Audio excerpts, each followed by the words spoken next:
Кога сме веќе кај алфабетот и кај изговорот, кај буквите, да ја направиме следнава класификација. Гласовите Б, Г и Д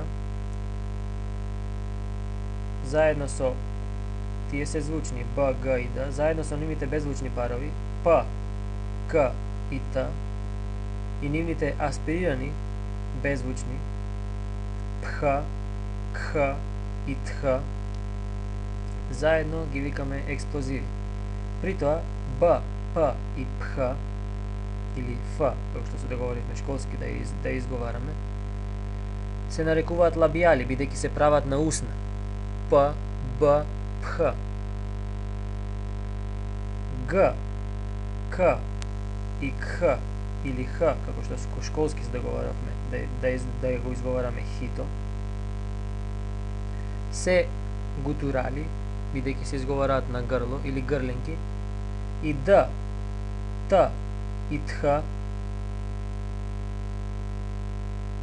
ги викаме дентали, бидејќи се изговараат со помош на зъбите. Пречката се прави, пречката што јазикот ја прави усната празнина, ја прави на зъбите. Д, Т, Тх.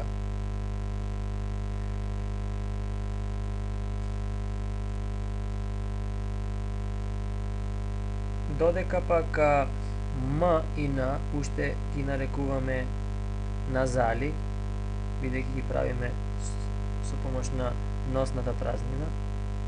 Л и Р ги нарекуваме ликвиди, од ликвидус, што значи тече. Или кога изговараме Л и Р,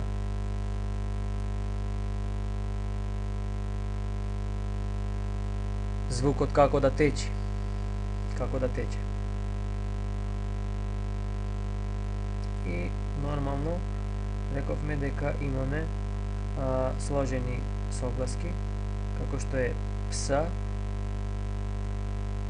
дзета, дз и кс, кс. Значи, кс изговараме к и с, дзета изговараме дз или зд, по договор значи изговараме дз, значи тоа е еден сложен од д и з, дз, и пси, п и с. Во старогрчкиот јазик имаме и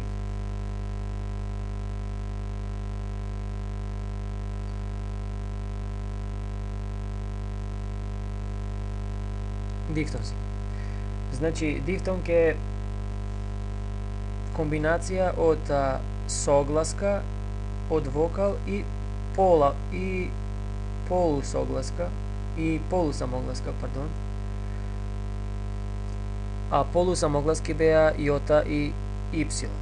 Значи, комбинација од алфа и јота, алфа и ипсилон, или епсилон и јота, и епсилон и ипсилон, или омикрон и јота, и омикрон и ипсилон, прават вистински ги викаме дифтонзи. А додека пак комбинацијата, кога првиот дел, односно самогласка е долга, тогаш, значи, во случајот кога имаме наместо епсилон ета, наместо краткото е, значи имаме долго е ета, и наместо омикрон кратко имаме омега, значи долго, тогаш, значи, или место кратко алфа имаме долго алфа, значи, кога првиот дел од дифтонгот е долг вокал, тогаш зборуваме за лажни дифтонзи. А која е разликата меѓу вистинските и лажните дифтонзи?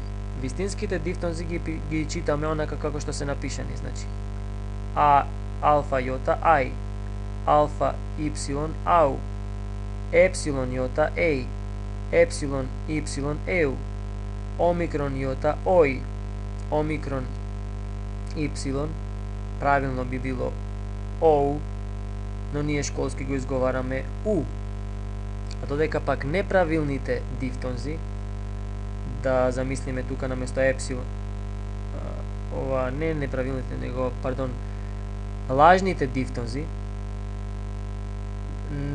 во нив не го читаме вториот дел, односно полу самогласката не ја читаме. Така, например, замислете ме на ова место омикрон, да имаше омега, тогаш ќе ја прочитавме само о. Или место епсилон да имаше ета, тогаш ќе читавме само е. А јотата, бидејќи не се чита во лажните дифтонзи, се пишува или подпишано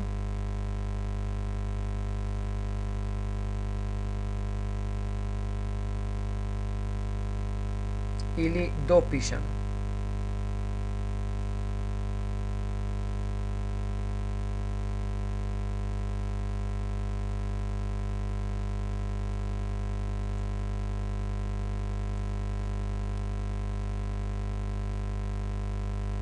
Еве, например, како во овој случај. Имаме алфа и јотата е напишана долу, под алфата. Или ета и јотата е напишана долу, под етата, гледате како точка. И омегата, омега, значи јотата е напишана долу, под омега. Еве, малку ќе зголемам, да ви покажам подобро.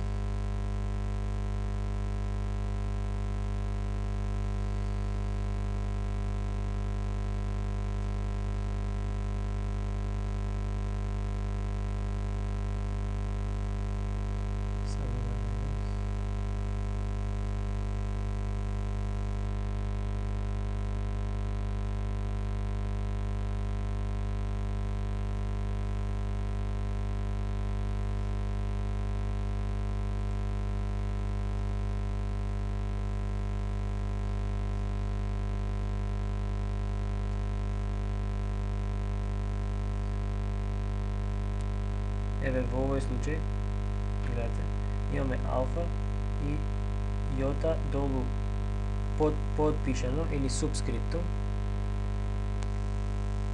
Тоа значи дека јотата не ја читаме, туку читаме само а.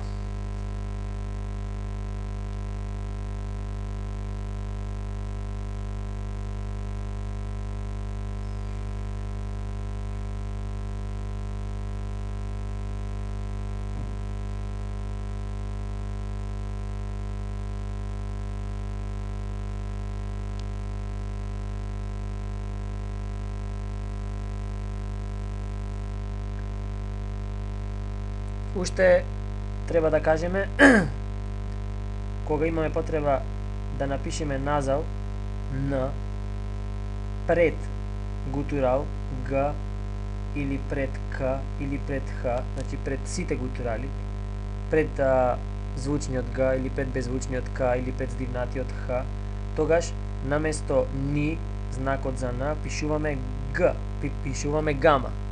Значи две гама читаме како НГ, гама и капа читаме како НК и гама и хи читаме како НХ или НКХ.